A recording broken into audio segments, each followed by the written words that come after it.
জায়েদ খান তো কোনো নায়ক না, he is a comedian, he is a viral কি বলে মাল, ভাইরাল মাল।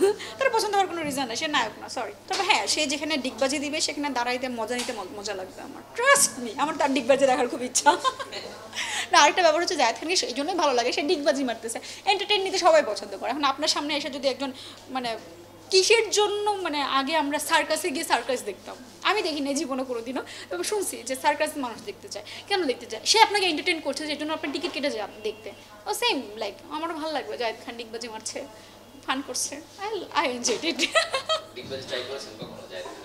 না, জায়েদ খানের মতো কখনো ট্রাই করিনি, ডিগবাজি এরকম হয়ও না, সিরিয়াসলি। এটা ডিগবাজির একটা স্টাইল আছে, এটা ডিগবাজি বলে না, এটা বেসিক্যালি মানে যারা ডান্স ফান্স করে ফ্লিপ বলে, ফ্লিপিং, যে টাইগার শ্রফ করে খুব বেশি, তো ফ্লিপ কোথায় আর ডিভোর্স হচ্ছে ভাল লাগছে না, ডিভোর্স দিয়ে দিচ্ছে, এটা ইন্ডাস্ট্রিতে না, ইন্ডাস্ট্রির বাইরেও প্রচুর পরিমাণে আমি এমনও মানুষদেরকে চিনি যারা কিনা 2টা 3টা বিয়ে করছে তাও ডিভোর্স হয়ে যাচ্ছে।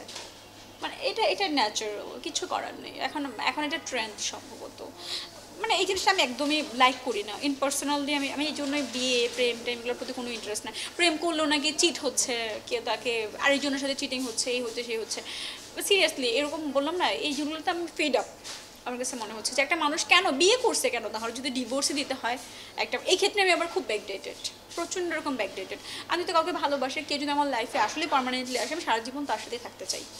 ডিভোর্স তার সাথে মিলতেছে না, সর্ট আউট করবো, কথা বলবো, বসবো। ইগো জিনিসটাকে আমি কেন মানে ইগো, হ্যাঁ আমি খুব ইগোইস্টিক, আমার খুব পার্সোনালিটি আছে, বাট আমি যার সাথে সারা জীবন থাকবো তার সাথে আমার কিসে দিব? তার সাথে আমার কোনো ইগো থাকতে পারে না, ইগো থাকা উচিত না, থাকা দরকার নাই। তবে হ্যাঁ, তারপরে যদি কেউ চিট করে, once a cheater always a cheater, এটা মাথায় রাখবেন। এই জন্য একটা টাইম লাগে, আমি বললাম না 5 বছর পর আমি প্রেম করবো, তার সাথে আমি 2 থেকে 3 বছর প্রেম করবো, দেখবো সে এর মধ্যে কি প্রথম পর্যায়ে 1 বছর থাকে সৌন্দর্য, তারপর কিন্তু নষ্ট হয়ে যায়। সে যদি চিটার হয় তখনই চিটিং করবে। তাকে যদি আপনি চিন্তা করেন ক্ষমা করে দিই তার সাথে আবার আমি মিলি, এই মানুষের সারা জীবন আপনাকে চিটিং করবে।